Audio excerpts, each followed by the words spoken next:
नमस्कार दोस्तों, स्वागत है आप सभी का डेली न्यूज बिहार में। बिहार की राजनीति में मचे भारी घमासान, शिक्षकों की नई भर्ती, तेजस्वी यादव के कड़े अल्टीमेटम और सूबे में चलने वाले बुलडोजर से जुड़ी आज की 25 सबसे बड़ी खबरें लेकर हम हाजिर हैं। आज के इस खास बुलेटिन में जानिए कि सिवान हिंसा में पूर्व विधायक पर दर्ज हुई एफआईआर का पूरा सच क्या है, शिक्षक भर्ती टीआरई 4 को लेकर शिक्षा मंत्री ने क्या टाइमलाइन जारी की है, विदेश से लौटते ही तेजस्वी यादव ने क्यों दी बड़े आंदोलन की चेतावनी और प्रशांत किशोर पर भड़के एनडीए नेताओं का बांकीपुर उपचुनाव को लेकर क्या बड़ा दावा है। वीडियो को बिना स्किप किए अंत तक जरूर देखिए क्योंकि हर खबर में है बिहार का सबसे ताजा और असरदार अपडेट। तो चलिए शुरुआत करते हैं आज की पहली मुख्य हेडलाइन से। नीरज सिन्हा के लिए नितिन नबी ने संभाला मोर्चा, बोले यही बचपन बीता, यही का हूं और यही रहूंगा।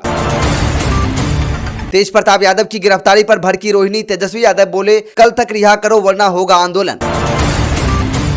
प्रशांत किशोर बोले सीजेपी बिहार आती है तो उसका स्वागत करेंगे, धर्मेंद्र प्रधान के इस्तीफे पर सरकार पर साधा निशाना। बीजेपी नेता हरिभूषण ठाकुर बचौल को मिली जान से मारने की धमकी, देर रात 2 मोबाइल नंबरों से आए कॉल। बिहार में 20,000 से ज्यादा शिक्षकों की बहाली, शिक्षा मंत्री ने बताई टीआरई 4 की पूरी टाइमलाइन। बिहार की बंद चीनी मिलें फिर से होंगी शुरू, सरकार ने बदला कानून, नवंबर से चालू होंगी मिलें। पूर्व सीएम नीतीश कुमार का 27 जुलाई को भोजपुर में आगमन, बखोरापुर काली मंदिर में करेंगे पूजा अर्चना, जोर शोर से चल रही है तैयारियां। प्रशांत किशोर का चुनाव आयोग को अल्टीमेटम, जीविका दीदियों को चुनावी प्रक्रिया से नहीं हटाने पर देंगे धरना। 27 जुलाई को बिहार में दिखेगा मौसम का दोहरा मिजाज, पहले बढ़ेगी गर्मी फिर मूसलाधार बारिश। बिहार की बाजार समितियों पर चलेगा बुलडोजर, सम्राट सरकार ने जारी किया सख्त आदेश। जबलपुर बैंक लूटकांड में गया से आरोपित गिरफ्तार, 349 ग्राम लूटा गया सोना बरामद। बिहार में भारत नेपाल सीमा होगी और सुरक्षित बॉर्डर से गायब 233 सीमा स्तंभ फिर लगाए जाएंगे। सीवान में प्लानिंग के तहत हुई हिंसा, पूर्व विधायक समेत 83 के खिलाफ एफआईआर दर्ज, लिस्ट जारी। तेजस्वी से नाराज होकर आरजेडी से अलग हुए अर्जुन राय, बोले पार्टी मूल विचारधारा से भटक गई है। वैभव सूर्यवंशी का दूसरा इंटरनेशनल अर्धशतक, 81 रन बनाकर आउट, ईशान किशन 29 पर आउट। जिम्बाब्वे भारत के बीच टी20 सीरीज का आखिरी मैच।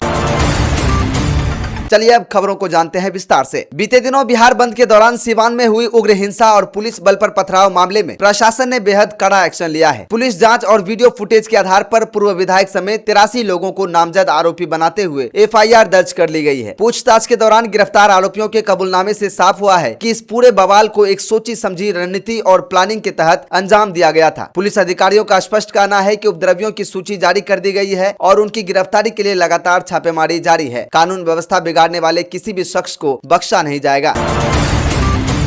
बिहार में शिक्षक बनने का सपना देख रहे लाखों युवाओं के लिए एक बेहद बड़ी और राहत भरी खबर सामने आई है। राज्य के शिक्षा मंत्री मिथिलेश तिवारी ने शिक्षक भर्ती परीक्षा टीआरई 4 और शिक्षकों के ट्रांसफर की पूरी समय सीमा साझा की है। उन्होंने बताया कि 27 जुलाई तक बिहार लोक सेवा आयोग यानी बीपीएससी को टीआरई 4 के लिए 20,000 से अधिक पदों की अधियाचना भेज दी जाएगी, जिसके बाद अगस्त महीने में भर्ती का आधिकारिक विज्ञापन जारी हो जाएगा। वहीं शिक्षकों के ऑनलाइन ट्रांसफर की प्रक्रिया भी 29 जुलाई से शुरू हो रही है। अधिकांश जिलों से रोस्टर क्लियरेंस मिल चुका है और जल्द ही मुख्यमंत्री को अंतिम फाइल भेज दी जाएगी। करीब 24 दिनों के विदेश दौरे से रविवार को पटना लौटते ही नेता प्रतिपक्ष तेजस्वी यादव ने राज्य की सम्राट चौधरी सरकार पर तीखा हमला बोला है। पटना एयरपोर्ट पर पत्रकारों से बात करते हुए तेजस्वी यादव ने छात्र आंदोलन, पेपर लीक और अपने बड़े भाई तेज प्रताप यादव की गिरफ्तारी पर सरकार को आड़े हाथों लिया है। उन्होंने सरकार को सीधा अल्टीमेटम देते हुए कहा कि यदि सोमवार तक आंदोलन के दौरान गिरफ्तार किए गए सभी युवाओं और नेताओं को रिहा नहीं किया गया और उनके खिलाफ दर्ज मुकदमे वापस नहीं लिए गए तो विपक्ष पूरे राज्य में एक ऐतिहासिक और उग्र आंदोलन शुरू करेगा। बांकीपुर उपचुनाव के मैदान में एनडीए के वरिष्ठ नेताओं ने जनसुराज के सूत्रधार प्रशांत किशोर के खिलाफ मोर्चा खोल दिया है। पूर्व केंद्रीय मंत्री रविशंकर प्रसाद, जेडीयू प्रवक्ता नीरज कुमार और बीजेपी एमएलसी नवल किशोर यादव ने एक संयुक्त प्रेस कॉन्फ्रेंस में पीके पर जीविका दीदियों के अपमान का गंभीर आरोप लगाया है। रविशंकर प्रसाद ने कहा कि प्रशांत किशोर केवल राजनीति के सर्वेयर हैं और जन कल्याणकारी योजनाओं पर झूठे आरोप लगा रहे हैं। एनडीए नेताओं ने दावा किया कि बांकीपुर की जनता विकास के मुद्दे पर उनके साथ है और एनडीए उम्मीदवार भारी मतों से इस चुनाव में ऐतिहासिक जीत दर्ज करेगा। अपने बयानों को लेकर हमेशा राजनीतिक गलियारों में चर्चा में रहने वाले भाजपा के वरिष्ठ नेता और पूर्व विधायक हरिभूषण ठाकुर बचौल को जान से मारने की धमकी मिलने से हड़कंप मच गया है। धमकी मिलने के तुरंत बाद बचौल ने पटना के पाटलिपुत्र थाने में लिखित शिकायत दर्ज कराते हुए सुरक्षा और FIR की मांग की है। घटना 25 जुलाई की रात की है, जब वे सिद्धेश्वर नगर स्थित अपने फ्लैट पर मौजूद थे। पुलिस ने मामले की गंभीरता को देखते हुए संबंधित मोबाइल नंबर और कॉल डिटेल्स की जाँच शुरू कर दी है, ताकि धमकी देने वाले शख्स की जल्द से जल्द पहचान की जा सके। बिहार में अवैध कब्जों और अतिक्रमणकारियों के खिलाफ सम्राट सरकार का बुलडोजर एक बार फिर गरजने के लिए तैयार है। कृषि मंत्री विजय कुमार सिन्हा ने राज्य की सभी कृषि बाजार समितियों को अतिक्रमण मुक्त करने का सख्त निर्देश जारी किया है। उन्होंने सभी अनुमंडल पदाधिकारियों को नियमित निरीक्षण करने और परिसर में बिना अनुमति के चल रहे अवैध हाट, मेले या व्यापारिक गतिविधियों पर तुरंत कार्रवाई करने का आदेश दिया है। मंत्री ने साफ कर दिया है कि सरकारी जमीनों पर अवैध कब्जा किसी भी सूरत में बर्दाश्त नहीं किया जाएगा और नियम तोड़ने वालों के खिलाफ कठोर दंडात्मक कदम उठाए जाएंगे। बांकीपुर उपचुनाव को हर हाल में जीतने के लिए भारतीय जनता पार्टी ने अपनी पूरी ताकत झोंक दी है। बीजेपी के राष्ट्रीय अध्यक्ष नितिन नवीन महज 13 दिनों के भीतर तीसरी बार पटना पहुंचे हैं। रविवार को उन्होंने अपने पुराने विधानसभा क्षेत्र के वार्ड नंबर 36 में प्रत्याशी नीरज सिन्हा के पक्ष में एक विशाल पैदल जनसंपर्क यात्रा निकाली। इस दौरान स्थानीय लोगों से आत्मीय संवाद करते हुए नितिन नवीन ने कहा कि मेरा बचपन यही बीता है, मैं यहीं का हूँ और हमेशा आपके बीच ही रहूंगा। बीजेपी ने इस सीट पर 40 स्टार प्रचारकों को मैदान में उतारा है, ताकि संगठन को मजबूत रखा जा सके। जनसुराज के सूत्रधार प्रशांत किशोर ने पटना में आयोजित प्रेस कॉन्फ्रेंस में केंद्र और राज्य सरकार पर जमकर निशाना साधा है। कॉकरोच जनता पार्टी के बिहार आगमन की चर्चाओं पर बोलते हुए पीके ने कहा कि अगर CJP बिहार आती है तो जनसुराज उनका पूरा स्वागत करेगा। उन्होंने कहा कि सरकार के अलोकतांत्रिक रवैये और चौपट शिक्षा व्यवस्था के खिलाफ जो भी व्यक्ति या संगठन आवाज उठाएगा, जनसुराज उसके साथ मजबूती से खड़ा रहेगा। पीके ने धर्मेंद्र प्रधान के इस्तीफे को छात्रों के लंबे संघर्ष की जीत बताते हुए कहा कि राज्य में बदलाव की नई लहर अब शुरू हो चुकी है।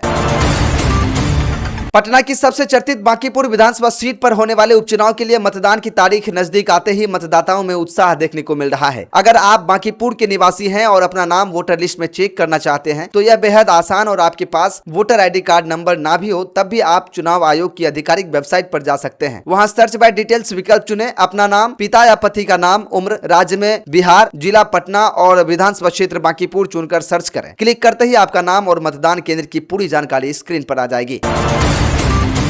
दोस्तों, बिहार में मानसून एक बार फिर अपने तेवर दिखाने के लिए तैयार है। मौसम विज्ञान केंद्र पटना द्वारा जारी ताजा बुलेटिन के अनुसार 27 जुलाई को राज्य में मौसम का दोहरा मिजाज देखने को मिलेगा। दिन की शुरुआत में तापमान में हल्की बढ़ोतरी दर्ज की जाएगी और उमस भरी गर्मी परेशान कर सकती है, लेकिन इसके तुरंत बाद मानसून की रफ्तार तेज होगी। पश्चिम चंपारण, पूर्वी चंपारण, गोपालगंज, सीवान, सारण, भोजपुर, बक्सर और रोहतास समेत 1 दर्जन जिलों में गरज, चमक, वज्रपात और 30 से 40 किलोमीटर प्रति घंटे की रफ्तार से चलने वाली तेज हवाओं के साथ भारी बारिश का येलो अलर्ट जारी किया गया है।